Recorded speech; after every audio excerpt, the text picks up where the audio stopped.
നാട്ടിലെല്ലാവരും പെരുന്നാൾ ആഘോഷിക്കുമ്പോൾ ഞങ്ങൾക്കിവിടെ ഗ്രാജുവേഷൻ ഡേ ആട്ടാ. ആര്യനില്ല, UKG പിള്ളേർക്കാണ് ഗ്രാജുവേഷൻ ഡേ ഉള്ളത്. ആര്യന് സ്റ്റോറി ടെല്ലിങ്ങിന് ഒരു പ്രൈസ് ഉണ്ട്. അപ്പോൾ അത് മേടിക്കാൻ വേണ്ടിയിട്ടാണ് ഞങ്ങൾ പോകുന്നുള്ളത്. എന്തല്ലേ ഇപ്പോൾ UKGക്കെല്ലാം ഗ്രാജുവേഷൻ ഡേ ആയി. ഞാൻ പണ്ട് കോളേജിൽ പഠിക്കുമ്പോൾ ഞങ്ങൾക്ക് ആകേണ്ടായ ഒരു ഗ്രാജുവേഷൻ ഡേ, അതും ഞങ്ങൾക്ക് കൂടാൻ കഴിഞ്ഞിട്ട്. ആ സമയത്ത് ഞാൻ ഹണിമൂൺ ആഘോഷിക്കാൻ വേണ്ടിയിട്ട് ആൻഡമാനിൽ പോയിട്ടുണ്ടായി. അതുകൊണ്ട് അത് മിസ്സായി. ഞങ്ങൾക്ക് ഗ്രാജുവേഷൻ എന്ന് കേൾക്കുമ്പം ആ മിസ്സിങ് ആണ് ഓർമ്മ വരുന്നത്. മിസ്സായി പോയല്ലോ എന്നുള്ളത്. പക്ഷേ ഇപ്പം നല്ല രസമുണ്ട്. ഇന്ന് പിള്ളേരെല്ലാം ചെറിയ ആ ഒരു ഗ്രാജുവേഷൻ്റെ ആ കോട്ടും തൊപ്പിയെല്ലാം ഇട്ടിട്ടില്ലേ, ഭയങ്കര വലിയ പിള്ളേരാണൊക്കെ പോയിട്ട് ഗിഫ്റ്റെല്ലാം മേടിക്കുന്നതും ഭയങ്കര രസമായിട്ടാണ് കാണാൻ തന്നെ. അതിനെക്കൊണ്ട് ഞാൻ കഴിഞ്ഞ വർഷത്തെ ഞാൻ മിസ്സാക്കിയിട്ടുണ്ട്. ഈ വർഷം എന്തായാലും മിസ്സാക്കാമെന്ന് വിചാരിച്ചു. അപ്പം ആര്യന് ഇപ്രാവശ്യം പ്രൈസും ഉണ്ട്. അപ്പം അതും മേടിക്കാൻ പോകാമെന്ന് വിചാരിച്ച് ഞങ്ങൾ രാവിലെ തന്നെ ഒരു 9:45 പോകണം.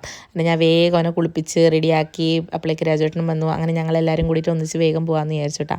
ഈ തിരക്കിൻ്റെ ഇടയിൽ ഇവന് ഈ ഷൂടാനെല്ലാം ഭയങ്കര മടിയാണ്. അതിനെക്കൊണ്ട് ഫുള്ള് ഞാൻ തന്നെ ഇടിച്ചു കൊടുക്കണം. ഒറ്റക്കൊന്നും ചെയ്യില്ല രാവിലെ. അതിനെക്കൊണ്ട് രാവിലെ എണീച്ച് പിന്നെ ഹറിബറി ആയിരിക്കും. അപ്പോൾ ഞങ്ങൾ വേഗം ഒരു ഗ്രാജുവേഷൻ കൂടിയിട്ട് വരാം കേട്ടോ. അപ്പോൾ അത്രയേ ഉള്ളൂ. ബായ്.